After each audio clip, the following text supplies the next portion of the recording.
見てる皆さんに最後のステージへ行くメッセージ一言ください。こっちからじゃあ、はい、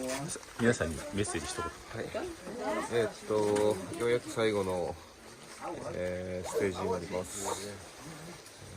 とにかくみんなで、決めた目標に向けて、頑張っていきます。すみません、応援よろしくお願いします。フィニッシュ地点で米くんが待っているらしいので、しっかりですね、この数日間成長した姿を、米くんに見せられればと思ってます。最後のステージも、しっかり3人で集中して一致団結して頑張っていきます。はい、ス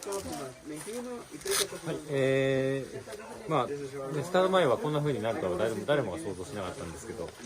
なってしまっても正直仕方がないということで、現状を受け止め、ここまでなんとか、いろいろと考えることもありましたけど、残ったメンバー3名で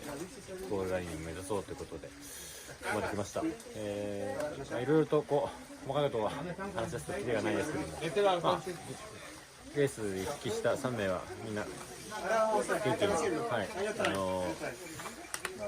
こまで来ましたので、最後は笑顔で、フィニッシュラインに立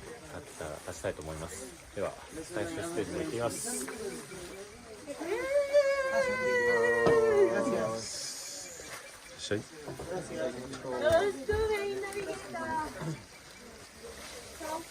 Chao, hasta luego, gracias.